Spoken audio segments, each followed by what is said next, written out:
The broadcast is now starting. All attendees are in listen-only mode. Well, hello, and welcome to the Second Alliance webinar series for colleges and universities. My name is Scott Holmquist, and I'm the president here at Second Alliance. Today's webinar is part of a continuing education series that's open to everyone in the higher education community. Therefore, you're welcome to invite friends, whether they are at your institution or another. If you received an invitation for today's presentation from one of our strategic partners, PDG, Professional Development Group, or Heartland ECSI, we want to thank them for extending this invitation and thank you for attending. You're joined today by over 600 members from colleges and universities across the country.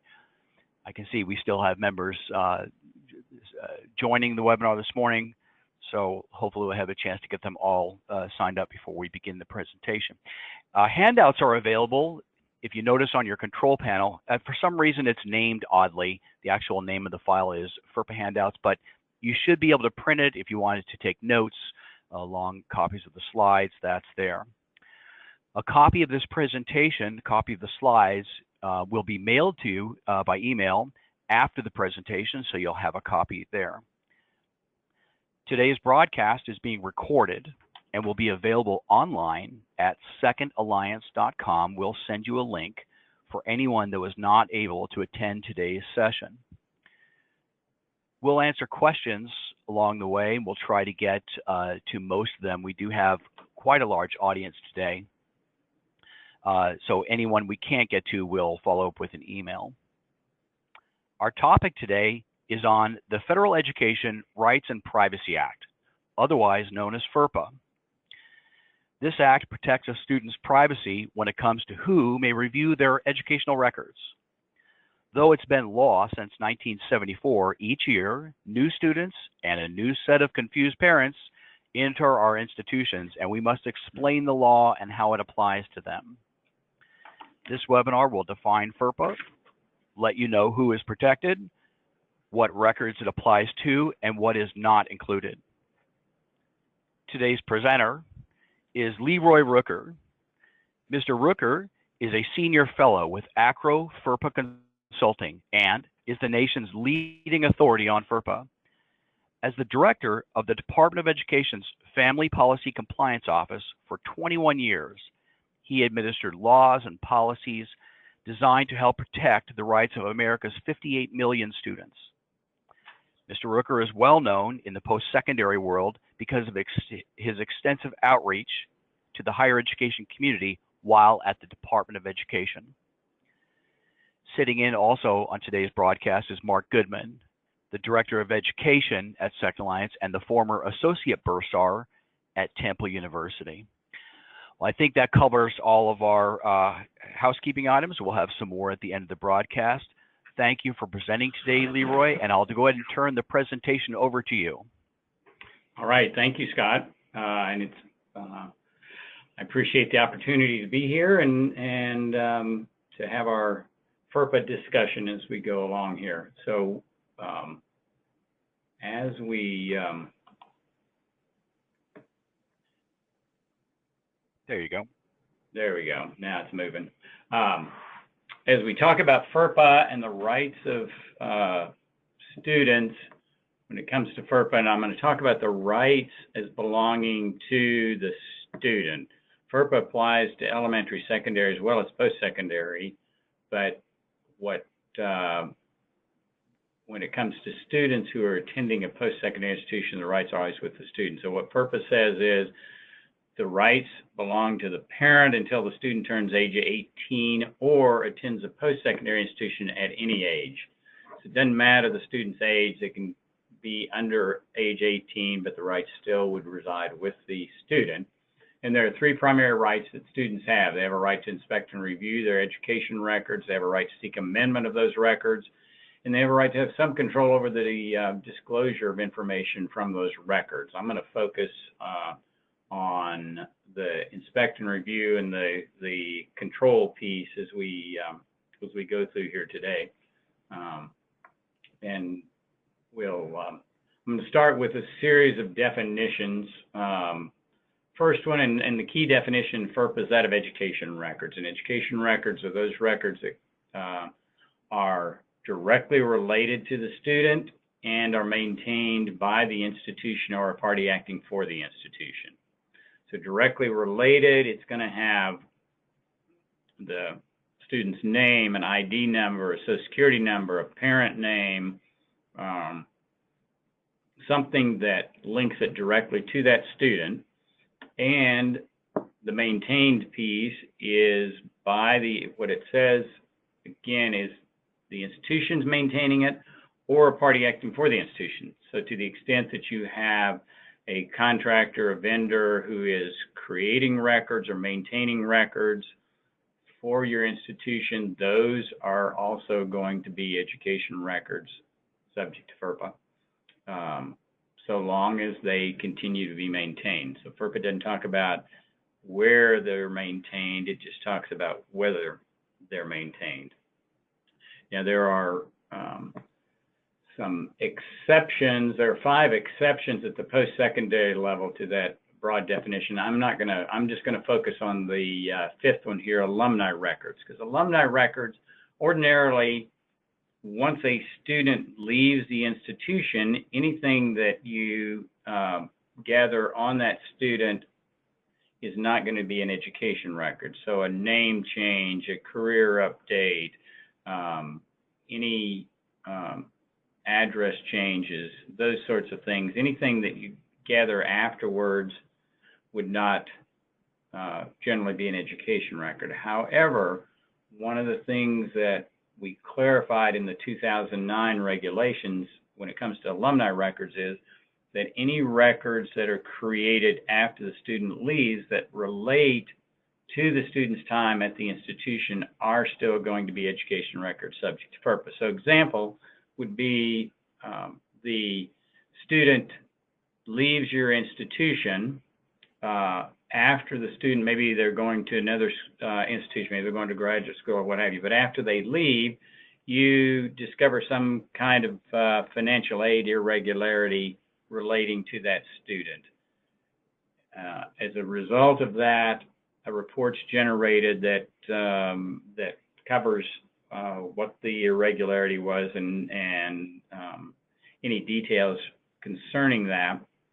That's going to be an education record, even though it's created after the student leaves. And again, that's because it relates to that student when they were attending your institution. So I just wanted to make that clarification on that particular piece. As I said, it's something we clarified in the 2009 regulations. Another definition here would be that of a record. A record means any information maintained in any way and includes but not limited to the items you see on the screen there. Again, I want to focus in particular on computer media, and there we get into things like emails. So as you think about emails, to the extent that they are maintained either by the sender or the receiver and they relate to a particular student, then that's going to be an education record on that student. And maintaining it doesn't mean that you have to print it out for it to be maintained any more than you have to print out your student information system items for them to be maintained. Could I ask a question, LeRoy? Sure. On computer media, when you're talking about email chains, Yes. Would a school be concerned about this, or maybe just talk about it a little? When you have something that's FERPA related in an email with a student, and then that conversation continues, and you know how an email chain gets, there's 4 or 5 sessions in that, and then the conversation changes, and I want to know something else, and then you include somebody, or you CC somebody in that email. I'm assuming schools want to be aware that that person you're now including in that chain might have information to FERPA sensitive records that are further down in that chain. So is that one of the things you're talking about under computer media? Yeah, so that's one of the things you want to be cautious about is where that gets shared, that kind of information, because again, as you point out correctly, if you are adding somebody else into the chain, if it's not just between the two school officials, but you're adding other folks in, you need one to be aware of what's in the rest of the email. If the chain of emails is going to go out to these to another party or parties, you need to be aware of that, and that the information, to the extent that it pertains to an individual student and identifies a student, is going to be subject to FERPA. So if it's generic in nature and you're not identifying any students, then it's not an issue. But to the extent that that is the case, it would be an education record, and you need to be sensitive to that.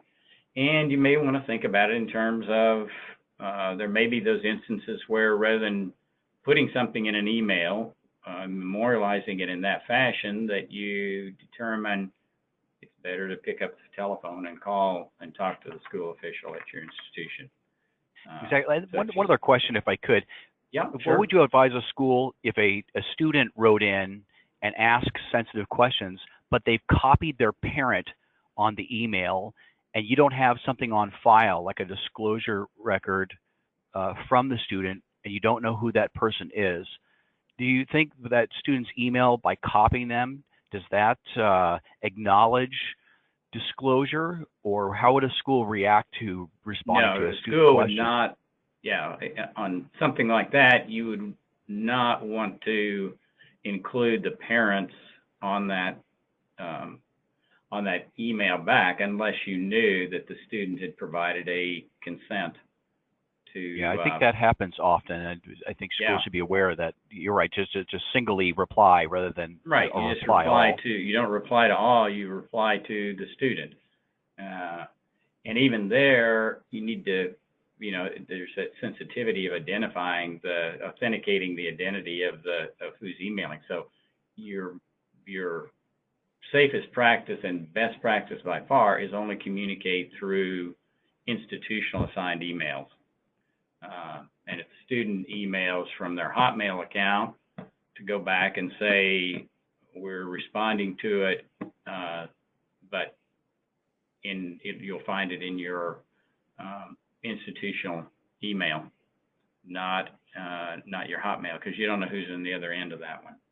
So there are all kinds of things that you get into when you think about the emails.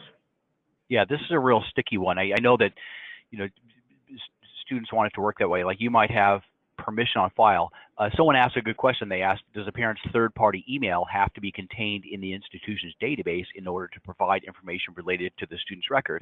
So you could have a student say, I've included my parents on this, and you might in fact have a signed authorization, FERPA authorization, that you can talk to the parents, but you may not have qualified that email address. Like, they're saying it's the parent's email address, but let me ask you, so this person's question, does the parent's third-party email have to be contained in the institution's database? And I would imagine. I wouldn't overthink that one too much if you know it's from the student. The bigger issue is, did it come from the student? And if so, and you have the consent on file, then I wouldn't be terribly concerned on whether that parent's email is on file, because the student may just have given it to you for the first time. But the student, the key is knowing it's from the student. So that's really the key point there. Good. Well, thank you.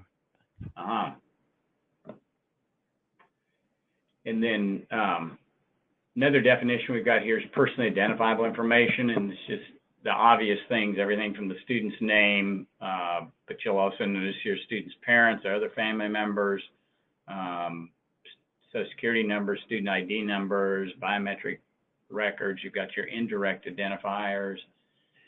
And then the last bullet here is information alone or in combination that's linked or linkable to a specific student and would allow somebody to identify them. If you took all your personal identifiable, those obvious identifiers out, and left the information that was left could still be tracked back to a particular individual. It's still going to be personally identifiable. And in that instance, anytime something's personally identifiable being disclosed, you either have to have the signed consent we'll talk about in a bit, or meet one of the exceptions we'll talk about as we go further along. And then a disclosure is any kind of disclosure that you would do, any kind of communication of information contained in education records. So it can be electronic, it can be oral, it can be written, to any party except the party identifies the party that provided or created the record. So in this instance, you want to think about the italicized is saying if you're simply sending the information or providing the information back to the party that provided it, that's not a disclosure. But what things to think about here, particularly from the business office financial aid standpoint, are the other ways that you might have a disclosure. So I call attention in particular to oral disclosure. If you have and I've had this question a good bit as when I go to campuses to do training at individual campuses. Oftentimes they'll ask about the open setting where student conversations may happen between school official and the student. You have to be really cautious in instances like those, because if you have, if you're setting such that the student is having a conversation with the school official and the school official is disclosing information about that student in the conversation, that needs to be in a setting where either in an office or somewhere, as opposed to in an open floor plan where other students may also be present at the time the conversation is taking place. Because you can clearly have that oral disclosure in those instances. And again, what has to happen is you got to get back to either a consent in those instances or meeting one of the exceptions to sign consent. And you can also have those instances. One of the investigations we did when I was at the department was an institution where they had information behind they had a business office counter, they had a glass window, students would come up there. They might have students' names with social security numbers on yellow stickies where someone could observe that or other sensitive information about the students. You just need to be alert to that in the way you establish your practices at your institution.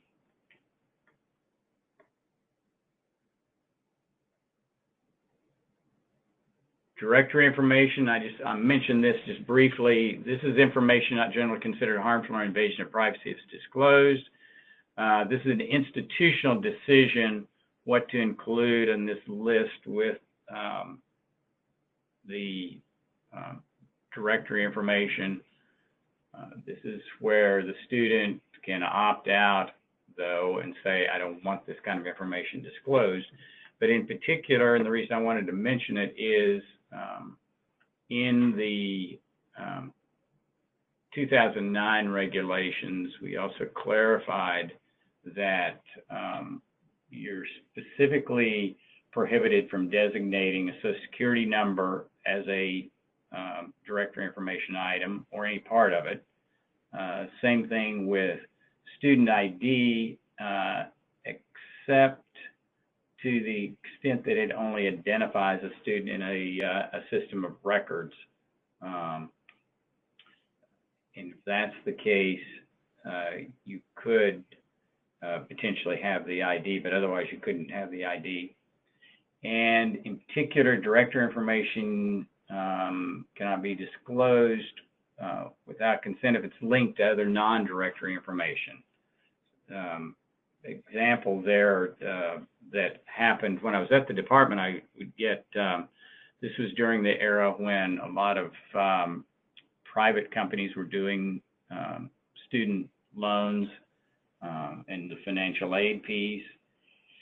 And they were, there were several states. New York was one of them, Florida was one, but a number of states that where I would hear from the institutions. I got a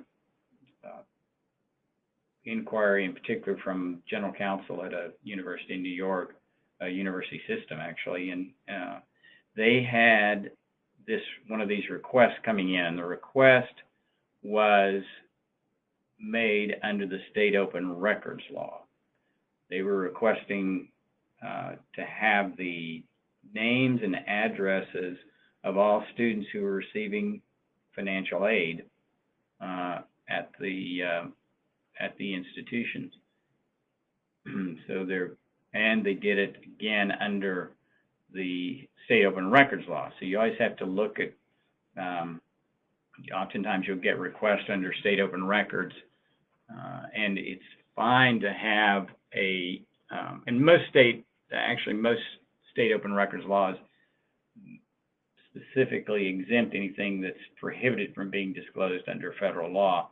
But in terms of the state open records, they were looking at this and saying the student name and the contact information were directory information items, and because they were under state open records, you had to disclose those items. The problem here was that this would have been linked to tell them who was receiving financial aid is not something that's can be directory information. It would have been linking by giving them the name and contact information of those students under that request. It would have been disclosing the fact that these were the information about these students that cannot be directory information. So when it says you can't combine the two, that's an example of it, of what you can't, where you can't combine those two, directory and the non-directory items. LeRoy, do you mind if I jump in? We have a couple of questions I thought were good. Okay, so, and you'll have to get the controls back. So one question came, and I don't know if you can read these questions here, but let me read it. So it says, we list degrees, honors, scholarships, and awards received in our directory information, no consent required. However, many of our scholarships are need-based. So if we provide a list of students that receive a need-based scholarship to our development group or alumni foundation, for example, we are in effect indicating that these students have need, is that a FERPA compliance issue? It would be a FERPA compliance issue. I mean, this again is where you're talking combining directory information with non-directory information. The fact that these are need-based is not something that could be a directory item. You can do honors-based, but not need-based. Now, if your alumni office, if it's part of your institution, they're school officials at the institution, so employees of the institution, then you could, under FERPA, as long as you determine that was a legitimate educational interest to provide that information by the institution, you could do that. If it's an external 501c3 type of foundation, there you could not generally do that because those are not school officials at the institution. Okay, and there's one other here. There's so many good questions. We're trying to get to them. Some of them we'll get to at the end, but here's a good one. I think it's a quick answer, but the question is, with more open office floor plans, what do you recommend when talking to a student about their account and another student may be able to hear the conversation? Yes, this is one of those things that institutions have to deal with in being FERPA compliant. Is you cannot have a setting where you're having those kinds of conversations with other students able to hear. So as I'm at campuses and talking about this, the thing that we'll talk about is having an office, a designated office where someone could go to have conversations with students when there are other students around, and something of that nature. But you would have to have it. You can't simply say, well, this is what we have to operate with, because if a student files a complaint based on that, the department would investigate that, and that is, again, looking at the definition of a disclosure, an oral disclosure is just the same as if you wrote it out and gave it to someone. So you have to deal with those. Yeah, I would even suggest that it might even be a UDAP violation, that it's disclosing information to a third party. Okay, so we have just a couple of poll questions we'd like to insert along the way, make sure everyone's paying attention.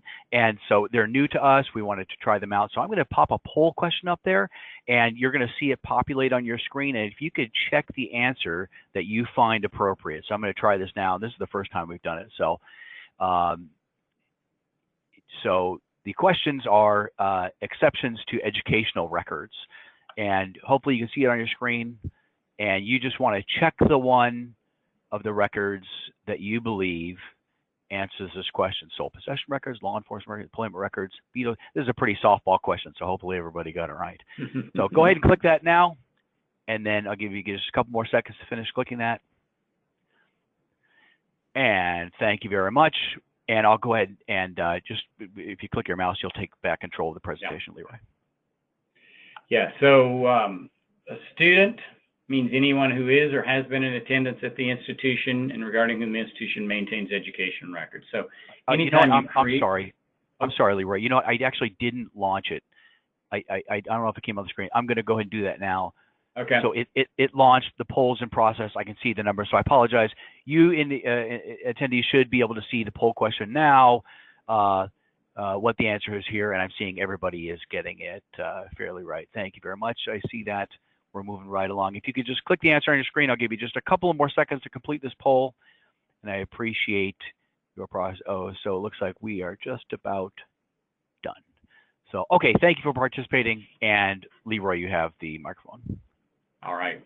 So, again, is or has been in attendance regarding whom the institution maintains education records. So once a student, always a student. So those records never, as long as they're being maintained, it's going to be, they're going to be education records subject to FERPA.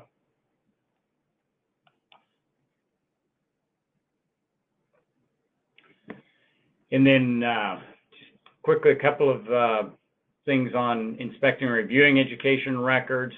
School has to comply with the request within 45 days, and that's 45 calendar days from when the student makes a request. So if they want to see all of their financial aid records or all the others, including financial aid, that's the time frame that has to be met. Generally, you're not required to provide copies unless not providing them would effectively deny access. So if someone doesn't live within commuting distance or isn't attending currently, then you may well have to provide copies in those instances. And then importantly, a school may not destroy a record if a request for access is pending. So if something exists, that email, for example, or other information that exists at the time the student requested, you have to continue to maintain that until the student's been given access to it. Then you could get rid of it. Because again, FERPA doesn't require that you maintain things generally. Only in that instance would you be required to. Otherwise, it's up to the institution and based on other federal and state laws. In terms of the limitations on the right to inspect and review, I'm just going to focus on the last bullet here, which financial records of a student's parents. You don't have to give, if you got that tax return, you don't have to give the student access to it. Note it is an education record because it's directly related to the student, even if it's the parent's tax return, but it is, it would be an education record, but this is one of those instances where FERPA says you don't have to give them access even though it is an education record. If you did, you wouldn't be in violation of FERPA. You simply don't have to. Then let's move over to disclosure of education records and talk about how this would all work. Ordinarily, in order to disclose information from an education record, the student needs to provide a signed, dated, written consent before you make that disclosure. So this would be where, say, for example, parents, where students signed that waiver to give parents access to their education records. This would fall under 9930.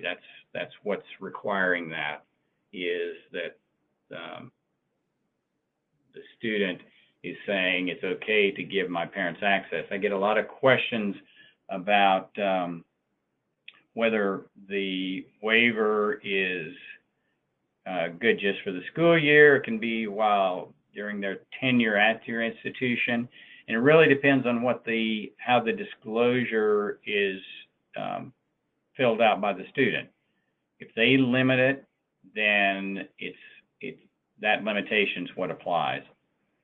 Likewise, if they limit the types of information to which you could give access to parents, so they may say you can give access to the financial records to my parents, and if that's the case, then you could have your discussions about everything from tuition to what they owe to financial aid issues, all of that. Or if they make it, if they don't limit it, then you can have any kind of discussion with them.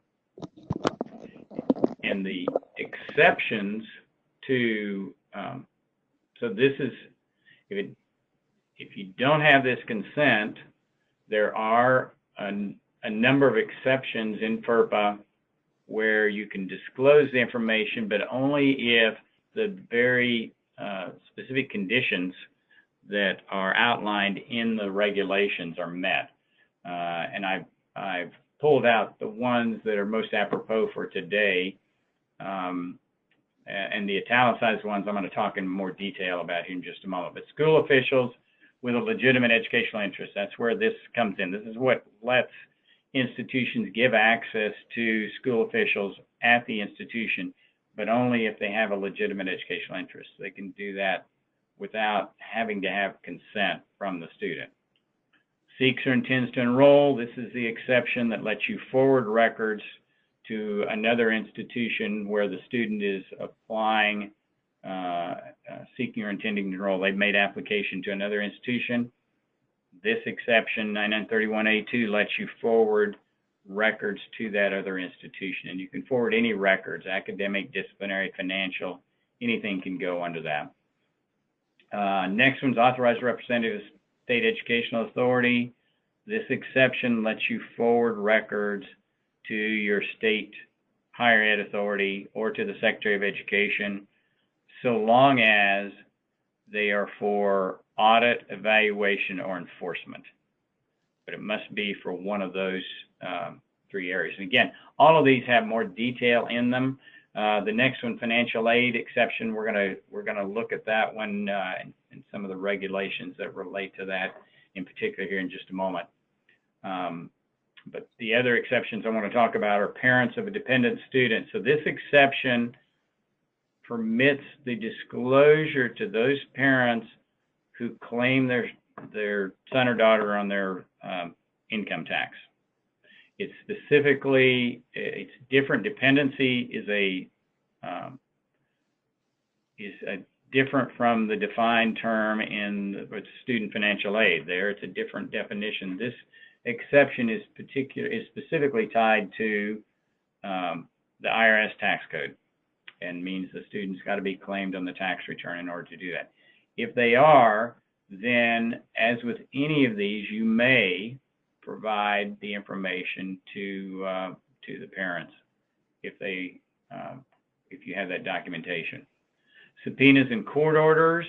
This is the exception that says if you get that subpoena for, say, those financial records of the student, you would have to notify the student, make a reasonable effort to notify the student in advance of compliance, or if it's for a law enforcement purpose, say from a federal grand jury who's doing an investigation, or for a federal, state, or local law enforcement purpose, and it says do not notify, then you would not notify. But otherwise, you would have to make that effort to notify, and with enough time for the student to go to court to do something about the subpoena.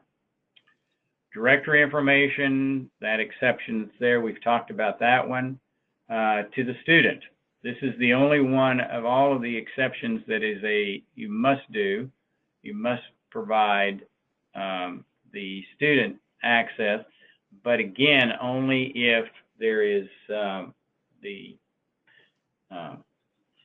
you can authenticate the identity of the particular student prior to doing that.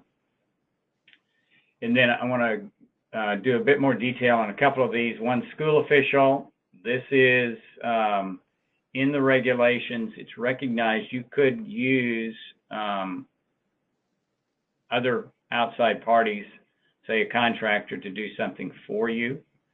This is permitted under FERPA so long as that contractor is under the direct control of the institution. That means that you do that through a contract that says these are our records, not yours. Even if you create them, they're our records.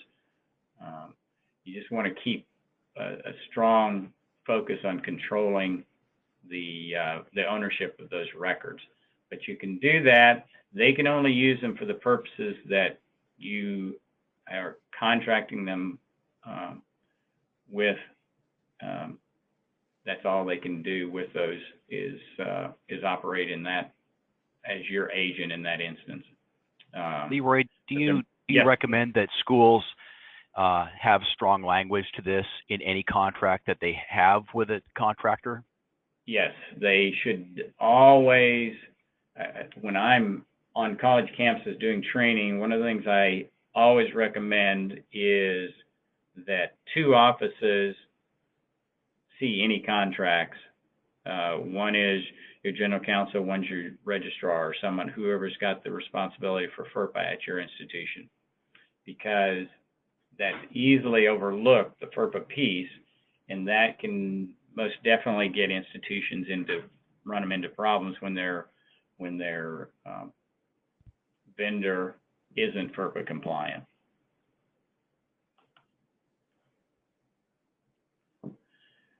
And then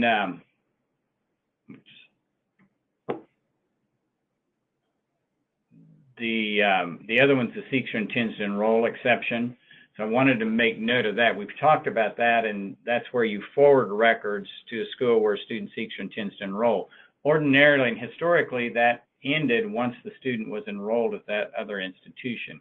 In the 2009 regulations, we made one modification that says that, and clarified that the authority to make these transfers would continue after actual enrollment, so long as the disclosure is in connection with the student's enrollment. So what this lets you do is update or correct records. You may have a student who you forwarded information about their financial aid history, and that's the student where you uncover some irregularity. You generate that report on that, and you want to update the new institution about that. This is saying you can do that. This is the authority for you to correct something that was inaccurately provided. And then the other one I want to talk about is the financial aid exception. And if the disclosure is in connection with financial aid for which the students applied or received, and the information is necessary. So this is right out of the regulations. To determine eligibility for the aid, determine the amount of the aid, determine the conditions, and enforce the terms and conditions. So for example, if you have, let's look at enforced terms and conditions. If the student has to meet certain conditions in order to continue with their financial aid, and that's part of the agreement, then this would permit you to provide the information to the financial aid provider in that instance. And when we talk about from a FERPA standpoint, we talk about financial aid means the payment of funds provided to an individual that's conditioned on the individual's attendance at the institution. So it's again, it's somewhat different from the SFA, but this is the FERPA explanation or definition on it, and all of this is in the exception for financial aid. That's the details, and it's one of the interesting inquiries that we had when I was at the department was concerned a former Yale student who is alleged to have obtained financial aid by forging some documents in the admissions application. And Yale wanted to know, could they provide this information to the state's attorney for prosecution purposes, investigation. And we said that the disclosure to the state's attorney is permissible under the financial aid exception, that the redisclosure and record keeping requirements would apply in FERPA. So those are other exceptions that are there, or other conditions that are there. But we said that unlike other exceptions in FERPA, with your prior written consent provisions, disclosure that's in connection with financial aid are not limited to a particular party. So most of the exceptions in FERPA to signed consent relate to a certain party. This one, though, financial aid, relates to the purpose. And thus, we said that the record of the disclosure states the legitimate educational interest is investigating and prosecuting the student for suspected larceny, that any redisclosures that are necessary to do that would be permissible under FERPA. So that was, and that was one of those investigations that are one of the guidance that out of the Family Policy Compliance Office relating specifically to the financial aid.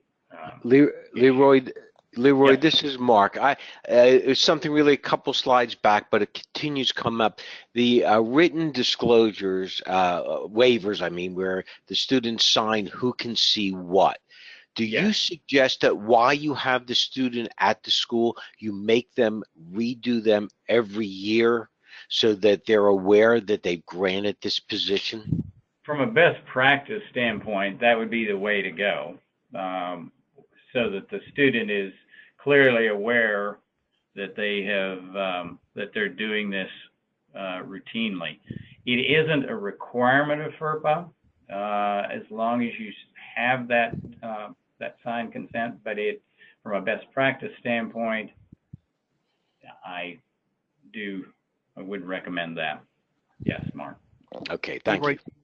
Let me jump in with a question. I wanted to jump in with a question and a poll question if I could. So somebody asked this question: what would you do in the scenario that if the FBI, for example, came into your office and demanded certain records? Do they need to come armed with a subpoena? What would you do if somebody came with identification that said, we want these records? They would generally need to have a subpoena in order to get those records. Now, there could be something under, depending on if it's if there is a health or safety emergency, if they're dealing with, that could be a different situation. That could change the scenario. But as a general rule, they would be bringing in a subpoena just like any other law enforcement entity. I would imagine. And if they're not, I would imagine it's some type of... Yeah. And they quite often will have in the subpoena not to notify if it's an investigation that they're doing. Yeah. And if it says not to notify, then you don't have to. All right, let me launch up our second poll question. this question, I'll go ahead and launch it up here. And you can see it's up there now.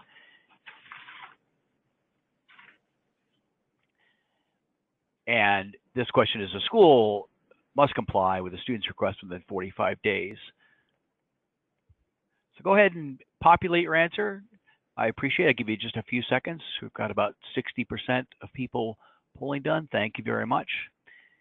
And again, thank you again, LeRoy, for all this information. It's so very informative, and I'm sure there's tons of information. And hopefully at the end of our broadcast, you'll have a chance to talk about how you can further support schools, because this is something that, I mean, all of this is informative, but then the implementation, of course, is a whole nother matter. So, okay, well, thank you very much for participating in our poll question. I'm going to go ahead and close that now, and then drag my questions down here, and then turn the presentation back over to you. Okay, great. Couple more overheads, and we'll do questions, but identification and authentication of identity. The regulations, FERPA regulations, require schools to use reasonable methods to identify and authenticate the identity of those individuals to whom records will be disclosed. And in particular, where this comes into play is with the students. It could come into play with parents as well. And the regulations permit the use of PINs, passwords. The items you see here, personal security questions is a big one on campus. A lot of institutions have implemented the personal security questions. It can be those sorts of things, or it can be other factors known or possessed only by the authorized recipient. So you could use the access to the students' records to generate particular questions that may help you authenticate that it is the student. But as if you're not satisfied that it is the student, then you can always, and it is up to the institution, you have the responsibility there for not disclosing it improperly. So you also get to set the parameters for how you authenticate the identity. But one of the things you do, particularly with students, is say, we'll not going to give it to you over the phone, but I will send you that financial aid information to your institutional assigned email address, because then you know there is a password that's going to be involved in authenticating them to get into it in the first place. So that's one of the ways that that institutions use a lot for getting information in response to phone calls, for example. And then the last item I want to mention here is the prohibition on the use of Social Security numbers to identify students when you're confirming director information. We talked about director information earlier. FERPA specifically prohibits the use of SSNs to identify that student. So if someone says, did this student with this Social Security number attend or get a degree or any other inquiry under directory information, the response to that is, sorry, we can't use a Social Security number to locate them or confirm anything in our system of records, because in doing that, you're going to confirm that that is the Social Security number that belongs to that student, and that's that piece is specifically prohibited under FERPA. So let me mention just a couple other things, and then we'll go to get some questions here. But one is the 2012 ACRO FERPA guide has lots of information in it relating to FERPA and to different areas of FERPA. There's good a lot there that and there's the information on how you can order that. I oftentimes in doing responses to emails, quite often I'll refer to something in the ACRO FERPA guide and refer someone to that to get the response. The other thing I wanted to mention is to ACRO FERPA consulting. One of the things that I do is go to campuses to do campus training and review of practices, that sort of thing, at institutions. So that's another thing that's out there. And with that, let me see what kind of questions that we've got here, Scott.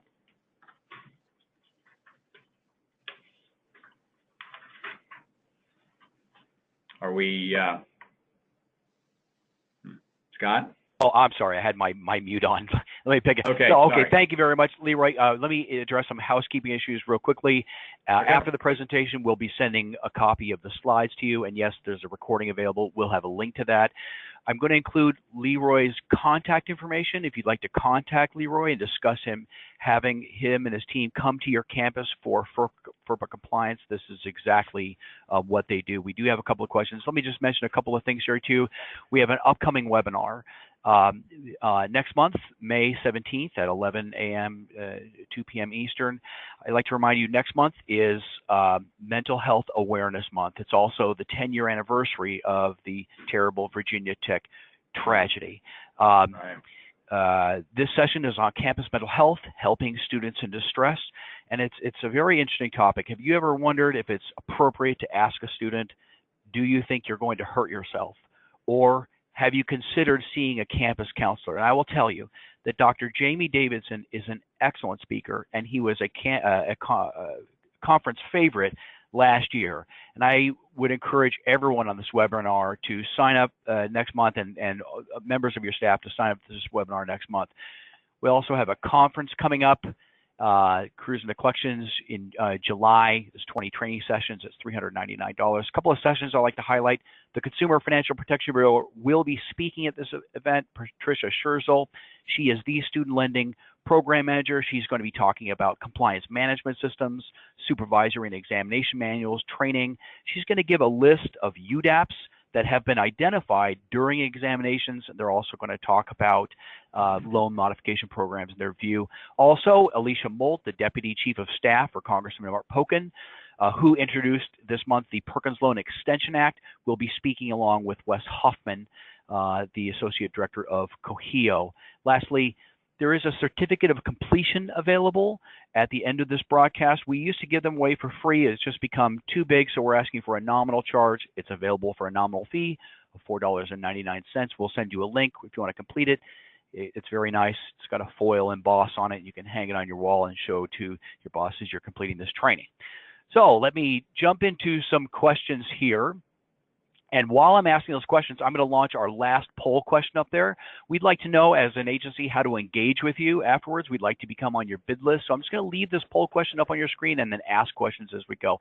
The question is, when you hire your agencies, do you use a bid system or do you hire directly? And so I'm just going to launch that up there. Do me a favor and just check those answers so we can know how to communicate with you after the conference, after the webinar. So let me get to some of these questions, LeRoy. So let's start with this one. If we mail a 1098-T to a student, but they lose it and need another one ASAP, can we email it to their school email address? Yeah, you could send it to their institutional assigned email address, because again, it takes it's going to take a password to get into that. Gotcha. Okay, so here's another one. For disclosure exceptions, would we be able to help an authorized user with questions if we verify they have access to viewing payments, bills, 1098-Ts? I don't know if I understand what that relates to. Maybe you do. Well, perhaps that is, I know with, for me and for my sons at UVA, the way I had access to all the financial information. So this may relate to something like that where. Can I help with that one? Yeah, LeRoy. Sure. From a campus perspective, a student can have copies of bills and certain things also sent to parents or give parents access. That does not cover anything in FERPA other than if that of viewing that particular item. So I would be very careful if someone does not have a FERPA waiver of letting them see any details just because they can see a copy of the bill. So they are two different areas, but you're always better to err on the side of caution. Okay. That's a good word. Good. Okay, so here's a question, and I think this is also UDAP related. Can a student provide their social security number to a call center agent to discuss their account information over the phone? This is an example when they state they don't have their student ID. Yeah, so you can, there's nothing wrong with accepting social security numbers, but it doesn't authenticate anyone. And that's the problem. Social security number, student ID number, date of birth, mother's maiden name, those things you can gather, but they don't authenticate that it's the student. So for my sons at UVA, I could give them every one of those pieces of information, but it wouldn't be them calling in. So you got to have something different to authenticate. That can identify them, and there's nothing wrong with taking that in as well. I think that's important. Here's another relevant question. This person asks, is it okay to ask for the student ID and name of a student over the phone if the student is calling to ask questions about their student financial account? There is other information that we would ask to authenticate in addition to a student ID and name. Could you just speak kind of generally about what colleges might do to authenticate a student other than student ID and social security number? Yeah, those, as I said, those are not considered reasonable under the regulations. So you've got to get it into something that is more unique to the student who's calling. And again, a lot of times the best thing to do is just email them the information to their institutional assigned email address and go that route. But and you can take in, again, any information. So you can ask them for those items, but it doesn't authenticate them. And so that's where you've got to come up with something unique in order to do that. Right. So here's an interesting question. If we get a chargeback dispute from a credit card transaction, are we allowed to provide proof of registration/enrollment to the bank to validate the charges?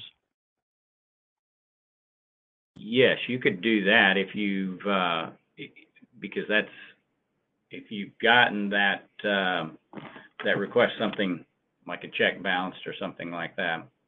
Right. Yeah, we briefly answered this one before, but it is a different variation of it. If there are student employees that work at the university, but they work in the same office as our student account staff, is it still okay that student workers overhear information about other student accounts? As long as they have a legitimate educational interest, as long as they're doing their work there, student workers can be school officials with a legitimate educational interest. It is the responsibility, though, of the institution to make sure they're properly trained about FERPA and what's happening regarding that. I have a good question here. Scott, if I may say, and student workers who are working in this area should be, as LeRoy said, educated, but also sign off that they understand they're working with this type of information and they will not disclose it to any other parties. Yeah. Gotcha. Okay, so here's a good one.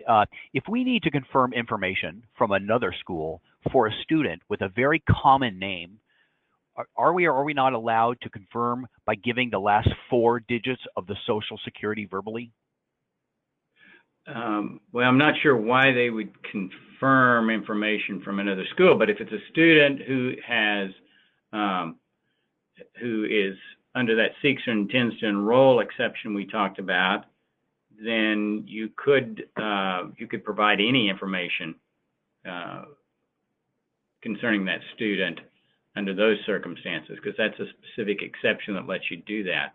I'm not sure under what other circumstances you would be giving information, financial information about a student. So I'm guessing that's what it is. They're seeks or intends to enroll, and then you can use the Social Security number for that matter. Gotcha. So here's a good one. I've received conference calls from students with parents. I'm assuming they're on the phone also.